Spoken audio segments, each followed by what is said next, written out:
Selamat pagi Prof dan Asdos. Kami dari kelompok 15, topik 4 Yayasan Purba dan Harta ingin mempresentasikan hasil website kami. Perkenalkan, nama saya Nisya Rani Wijaya dengan NIM 24N10031. Dan saya Monika Jiniwati dengan NIM 24N10044. Saya Christina Tersetara dengan NIM 24N11119. Berikut merupakan penjelasan kami tentang website yang telah kami buat. Saya akan menjelaskan tentang halaman login. Di halaman login ini, seperti biasa, masukkan username dan juga password. Tapi di sini kita ada tambahan untuk bisa login dengan akun Google. Nah, jika kita ingin masuk dengan akun Google, maka kita bisa memilih akun mana yang akan kita pakai. Selanjutnya, di sini saya juga akan menjelaskan terkait halaman register yang berisikan tentang formulir lamaran kerja, di mana nanti pelamar harus mengisi data-data yang diminta di sini secara lengkap dan sesuai dengan apa yang tercatat seperti contoh-contoh yang sudah ada di sini.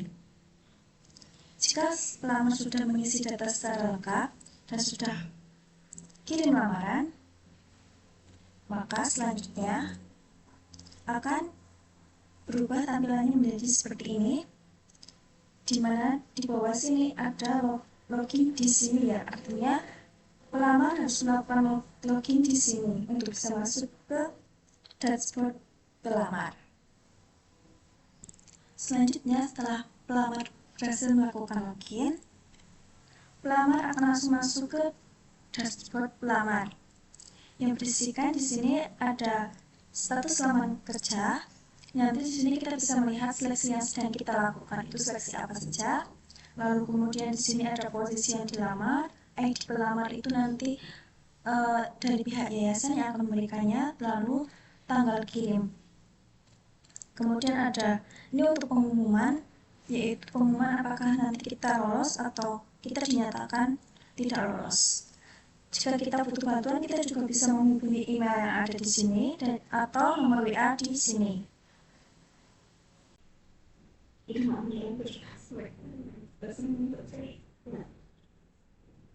Visuasi langsung UTS langsung.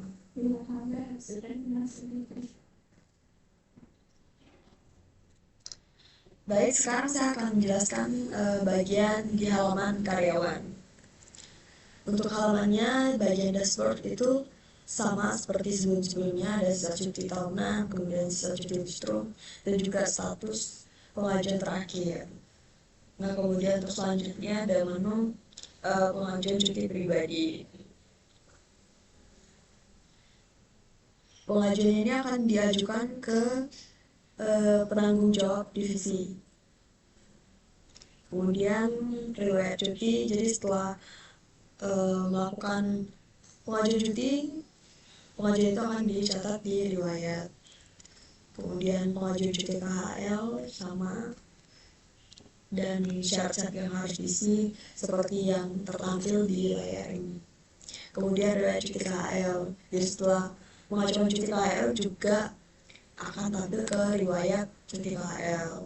Nah, pengajuan cuti ini akan dikonfirmasi oleh penanggung jawab masing-masing, divisi masing-masing. Kemudian saya akan menjelaskan tentang halaman penanggung jawab.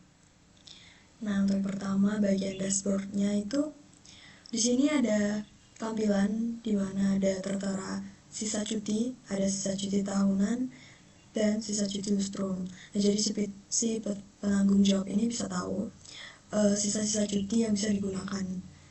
Kemudian ini ada total orang yang mengajukan cuti yang perlu disetujui oleh penanggung jawab. Untuk di sini menggunakan contoh penanggung jawab divisi training. Nah, untuk di tampilan ini juga ada tampilan total karyawan di divisi training ini. Kemudian ada menu ajukan cuti pribadi. Nah, ini untuk tempat untuk mengajukan si penanggung jawab ini mengajukan cuti pribadinya. Kemudian cuti pribadi ini akan diajukan ke direksi.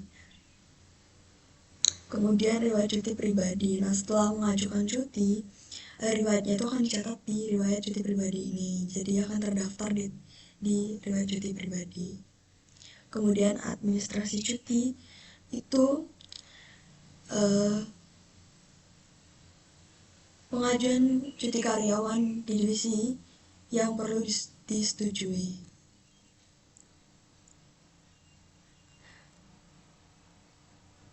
Kemudian ada kalender cuti.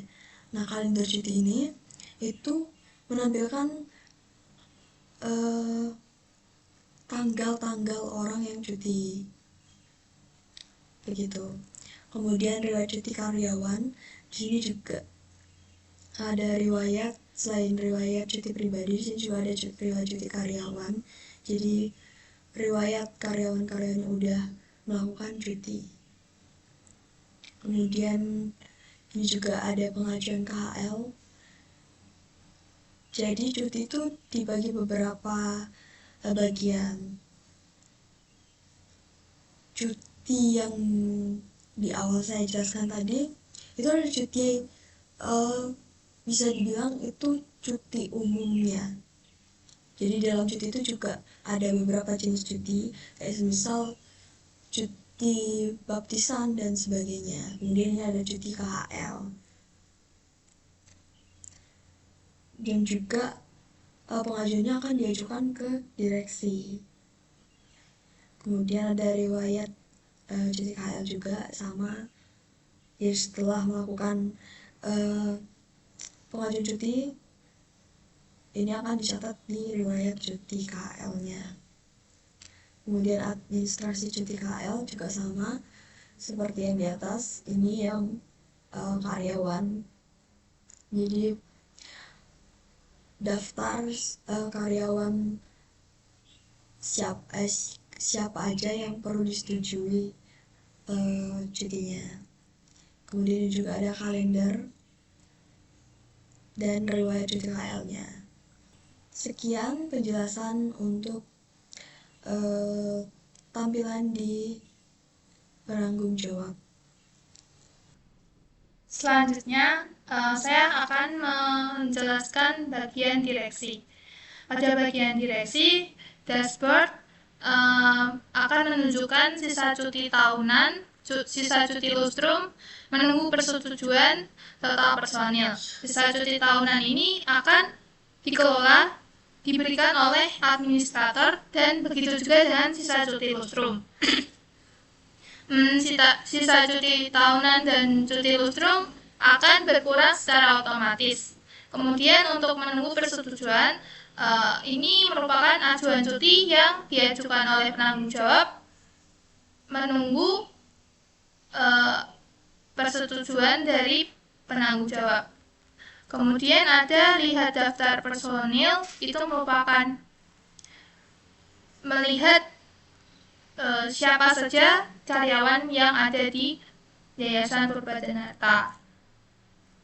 Kemudian pada menu ajukan cuti pribadi, direksi dapat mengajukan cuti pribadi tanpa persetujuan siapapun. Jadi ketika direksi mengajukan cuti, akan muncul notifikasi pada penanggung jawab dan administrator. Pada jenis cuti ini ada beberapa, yaitu cuti lustrum, cuti tahunan, dan lain sebagainya. Nanti akan saya jelaskan. Kemudian riwayat cuti pribadi ini merupakan aktivitas cuti yang telah diajukan direksi. Pengajuan cuti KHL pribadi ini merupakan pergantian hari kerja untuk mengajukan hari libur. Jadi ketika libur bekerja dapat diganti di hari kerja. Jadi bisa mengajukan cuti di hari kerja ketika bekerja di hari libur. Ini begitu sama saja kayak pengajuan cuti, direksi tidak memerlukan persetujuan siapapun, hanya memberikan notifikasi pada penanggung jawab dan administrator. Riwayat cuti KHL merupakan ajuan cuti KHL yang dilakukan oleh direksi.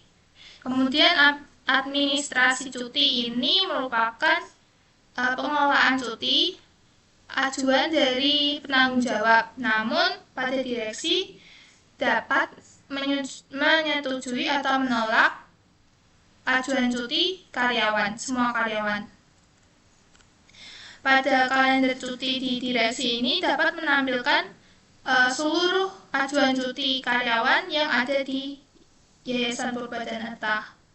Kemudian riwayat cuti seluruh personil merupakan bagian ajuan aktivitas cuti. Administrasi cuti KHL merupakan pengelolaan ajuan cuti KHL dari karyawan maupun penanggung jawab.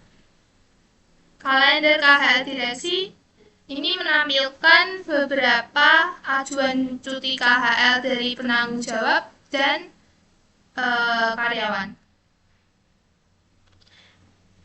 Riwayat KHL juga merupakan aktivitas ajuan cuti karyawan. Daftar pelamar.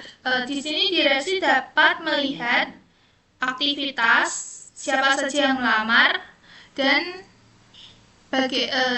si pelamar itu sampai status seleksi di mana, misalnya di psikotes atau di kesehatan atau sudah lulus diterima gitu.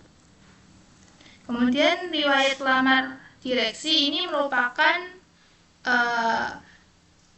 pelamar yang tidak lolos di salah satu seleksi, maka akan langsung muncul di riwayat semua pelamar. Selanjutnya saya akan mempraktekkan menjalankan website.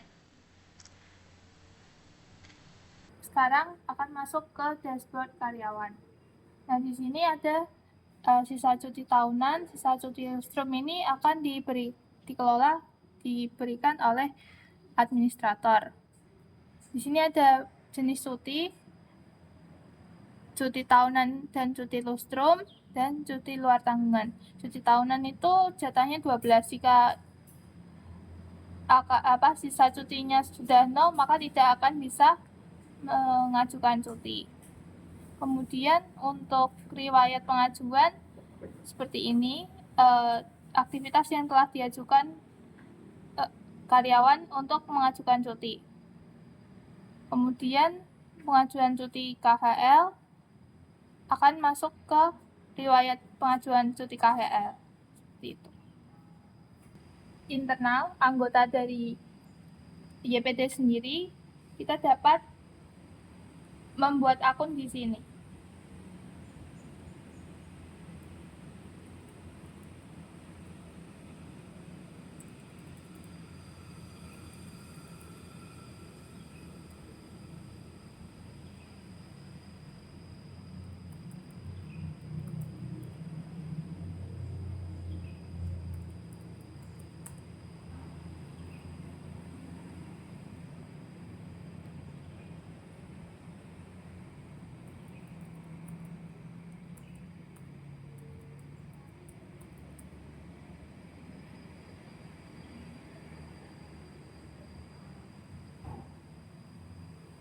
Nah, akan berhasil dan bisa masuk ke akun direksi.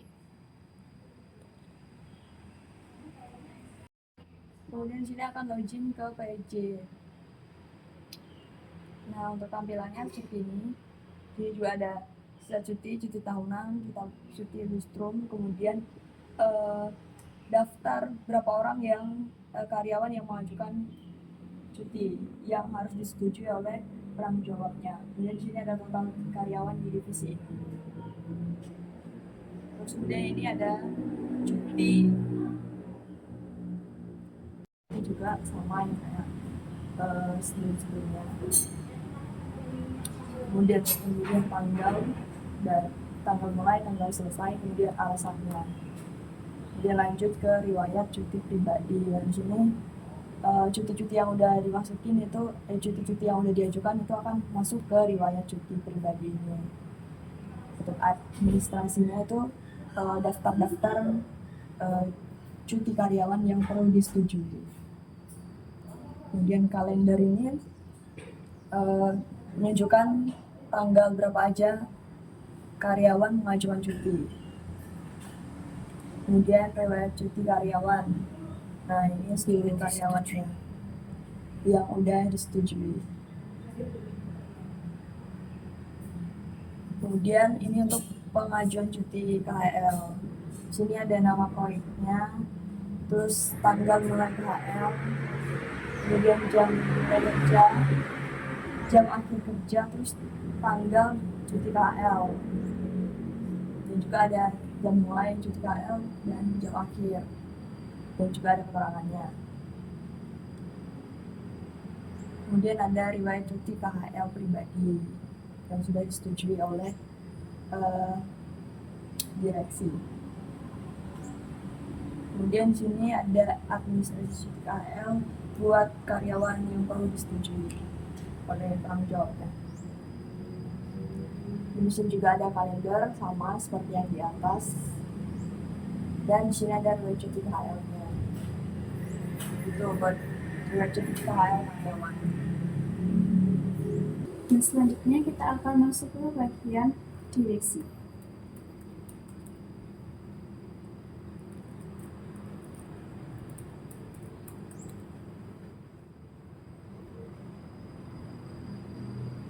Ini untuk tampilan direksinya. Di sini ada sisa cuti tahunan, sisa cuti lustrum, terus menunggu persetujuan ada 5, 4 cuti dan 1 KHL. Lalu ada total personilnya, di sini tertulis 8, yaitu 6 penanggung jawab dan 0 administrator. Kemudian lanjut ke ajukan cuti.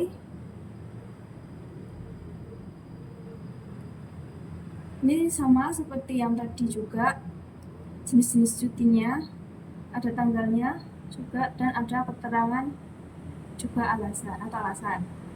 Terus ada riwayat cuti pribadi, ini khusus untuk data diri kita sendiri, untuk direksi sendiri.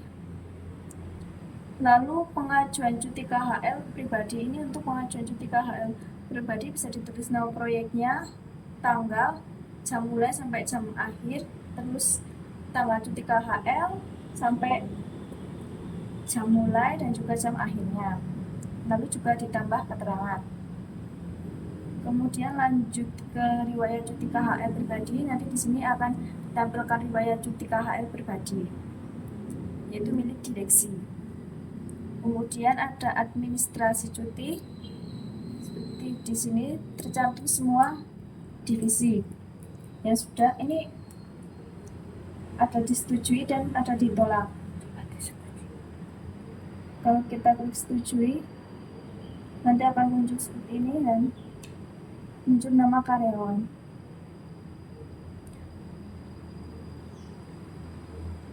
Lalu kalendernya sama seperti yang tadi sudah dijelaskan juga. Di sini akan menjelaskan tentang siapa yang mengambil cuti dan cuti apa yang diambil.